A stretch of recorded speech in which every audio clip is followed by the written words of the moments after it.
He's taking credit for any sort of push for jobs in the United States, but the truth is that deal was created back in October before he even won the elections. Also, Sprint recently slashed 2,500 jobs in the U.S.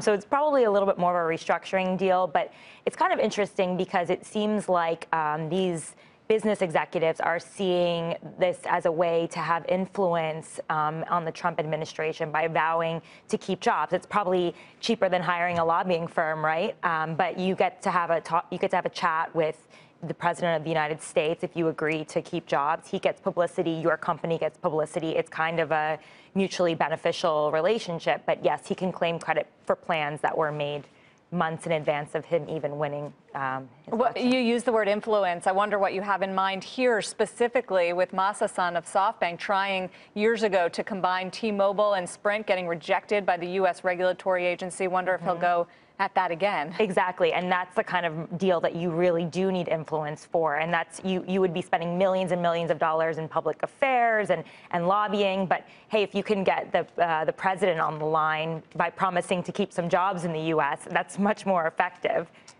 All eyes, of course, starting to focus towards January the 20th and the inauguration. I noticed you were writing recently that there could be a dearth of former presidents there. Not many have accepted his invitation to attend. Is that very rare? It is. For Obama, all of the sitting presidents attended, which was amazing. But his second inauguration, George W. Bush and his father, George H.W. Bush, didn't attend because of George H.W.'s health. George H.W. has already said that he's not attending via his spokesperson because of his health again. But the only president who has actually RSVP'd, and it's less than a month away, is Jimmy Carter. My sources tell me that the Bushes and the Clintons are still weighing whether to come. Because let's not forget, obviously the Clintons, every wince, cringe, TV cameras are going to be panning to Hillary Clinton's face the entire time because she was the first lady and she is invited as the guest of former President Bill Clinton. But then let's not forget about the Bushes. I mean, Trump mocked Jeb Bush on the campaign trail relentlessly. So it's a sore spot for them.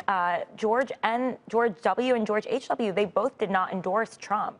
So they're all sort of weighing their options right now. Do they have to attend? But we know that Obama will be there because there is the transition of power, the handoff. He takes a helicopter and flies away. That's just part of the inauguration process, but it may just be Jimmy Carter. Final comment, Tara, on Israel, since it is so much in the news. What is the significance of a lame duck Secretary of State harshly criticizing, tough talking, one of our closest allies less than a month before we get a new president? Well, it's sort of a last-ditch effort to continue the policy, the Israel policy of the Obama administration. I mean, they literally have about 20 days left, and so they're trying to really reinforce their policies right now. Of course, Trump is saying, don't worry about what they say. It's a new administration. It's a new time.